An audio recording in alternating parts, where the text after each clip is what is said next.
อำลาแล้วเด้อมันดาลาก่อนลูกขอลา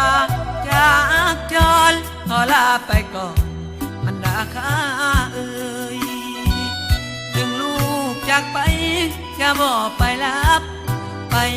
เลยจะมาหาแม่ดังเคยยามลูกไม่มีเงินคำเป็นเพราะความจนยังต้องจำทุนลาสิ่งที่แม่สอนสั่งทุกสิ่งอย่างลูกจะจดจำพ่อตายจากไปครอบครัวเลยขาดผู้นำเลยขาดเกินเงินคำลำบากกรรมแสนทรมานก่อนจากลาลูกขอสัญญาต่อแม่ลูกจะบอกท้อแท้จะบอกหาแววสิ่งอันตาพานเห็นคนอื่นเขามีแต่หาเงินแต่งงานลูกมีขอสาบานว่าจะหาเงินเลี้ยงแม่กล่าวคำอำลาพร้อมทั้งน้ำตาดินหลังใจข้าเป็นเบิ่งฟังแม่อยู่ทางหลังไผจะดูแลเป็นห่วงหลายเด้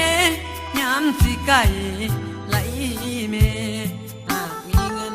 ลูกจะมาแวะเดี๋ยวมาเม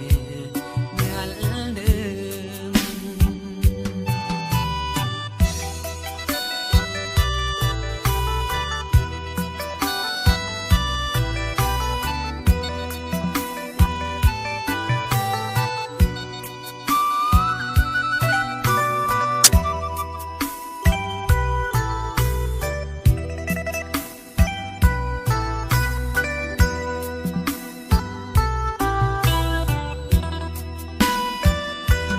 เพราะความจนยังต้องจำทนลาสิ่งที่แม่สอนสั่งทุกสิ่งอย่างลูกจะจดจำพ่อตายจากไปก็กลัวเลยขาดผู้นำเลยขาดเกินเห็นคำลำบากกรรมแสนทรมานลูกขอสัญญาต่อแม่ลูกจะบอกท้อแท้จะบอกหาแววสิ่งอันตาพานเห็นคนอื่นเขามีแต่หาเงินแต่งงานลูกนี่ขอสาบานว่าจะหาเงินเลี้ยงแม่กล่าวคำอำลาพร้อมทั้งน้ำตาใจข้าเป็น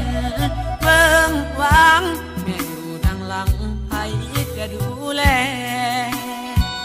เป็นห่วงหลายเด้ยามสิไก่ไหลเมหากมีเงิน